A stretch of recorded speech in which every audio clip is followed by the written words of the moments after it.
Taro Adun, Commander. Our forward base has been established. The foolish Terrans continue to bring their forces to this platform. They will serve only to feed the Zerg swarm if we do not destroy them quickly.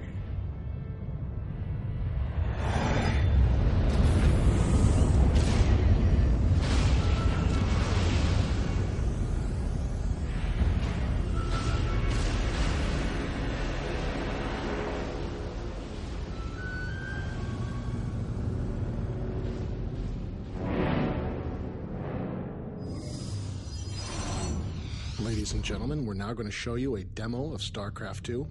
Before we begin today, I'd like to remind everybody this is a demo. This is still work in progress. We've got a lot of balance work ahead of us. Nothing you're going to see here today is final. We're going to begin today with these Protoss Zealots.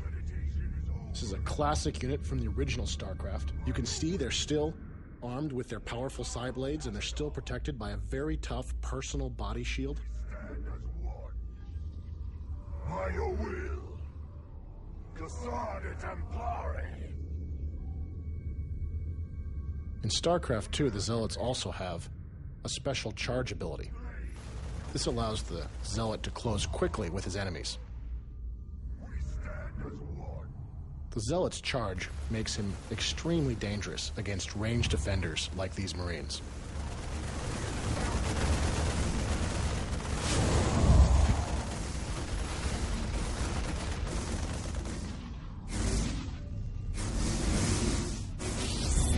Attention, Protoss. This is Admiral Gascaville of the Terran Dominion. You will withdraw immediately, or be annihilated. Terrans are bringing in their siege tanks. This is a classic unit from the original StarCraft, and they're in a classic Terran position, using that high ground against us. They're shelling our Zealots from range, forcing our Zealots to go the long way around, and you can see our infantry are just taking a pounding as they try to approach this Terran position.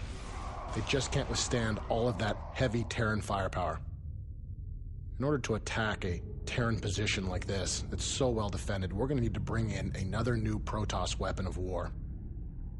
After the destruction of Ire and the events of Brood War, the Protoss have been forced to adapt. They created these. These are the Immortals. They have a special type of Protoss shield. It's a hardened shield that activates only when the Immortal is struck by a very powerful attack. You can see the hardened shields are activating now, and they're absorbing most of this Terran fire. This makes the Immortal the perfect choice to assault this kind of defended Terran position.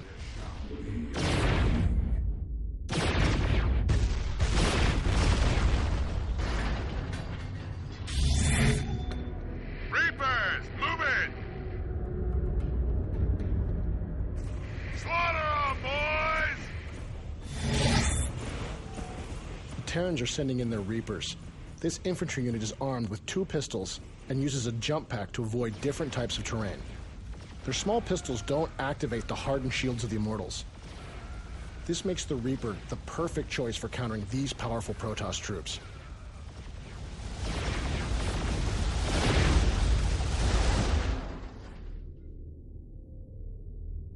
This kind of fast, bloody raid is something the Reapers really excel at. You can see how powerful they can really be hunting down slow-moving units on the field of battle. In addition, the Reapers can use their jump packs to be very effective base raiders.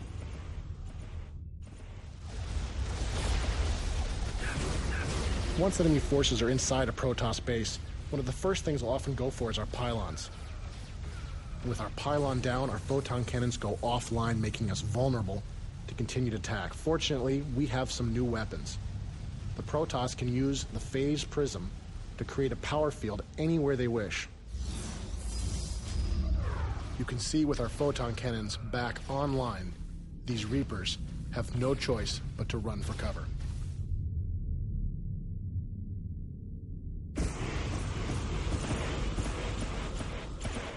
In addition to a number of new units, the Protoss also have access to some new mechanics.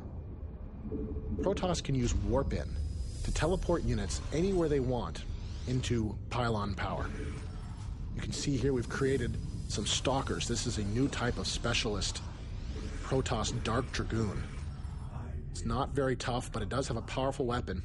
In addition, it has a special blink ability that allows it to teleport a short distance anywhere it can see. This allows the Stalker to avoid certain types of obstacles.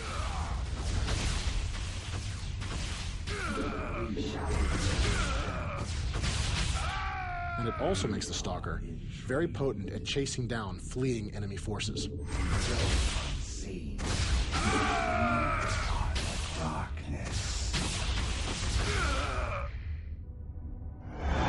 Zerg forces detected.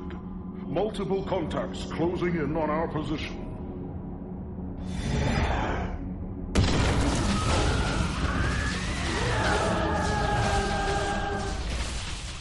The Zerg have arrived sooner than we expected. You can see they're using their Nidus worms here to create a beachhead, sending Zerglings against us. You'll also notice that we're using our Stalkers here to blink away from these Zerglings. This is an example of how a skilled player can use the Stalker's blink ability to great advantage. Unfortunately, there's simply too many Zerglings for our Stalkers to survive. In order to deal with a Zerg infestation of this magnitude, we're going to need to bring in some additional reinforcements. Now, we've shown you how you can use the phase prisms to create a power field anywhere you wish, as well as warp in. These two mechanics can be used together to create a large army anywhere on the battlefield.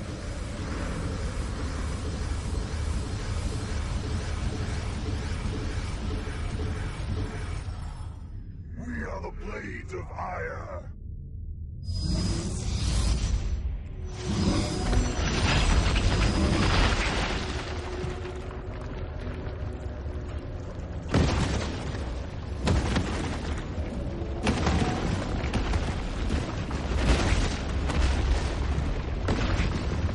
As you can see, Starcraft is still a game where large armies battle against large armies.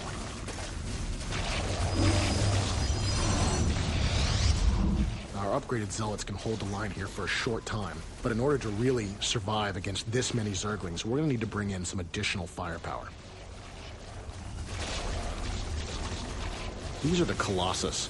They're powerful robotic units that can use their long legs to step up and down cliffs. In addition, they have a powerful beam that sweeps backwards and forwards, able to do large amounts of damage to small, swarming units like these Zerglings. This makes the Colossus the ideal support unit for this group of Zealots.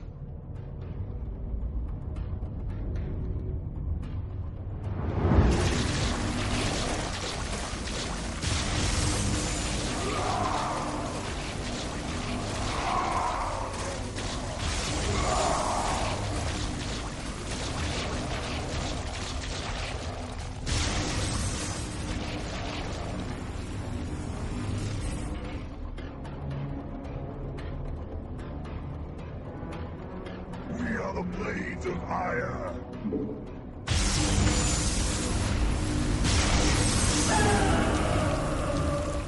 And while the Protoss have developed many new weapons, the Zerg have continued to evolve. These Zerglings are mutating into Banelings.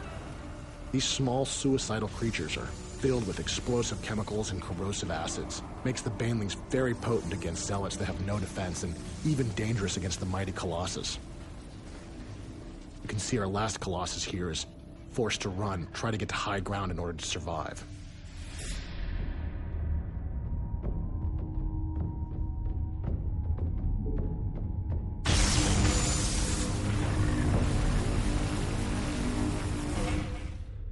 The Colossus is using our new IK system to step up and down this cliff.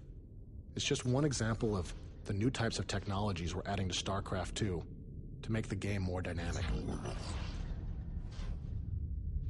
Now, while the Colossus is very dangerous against ground targets, it's much more vulnerable to an air counterattack.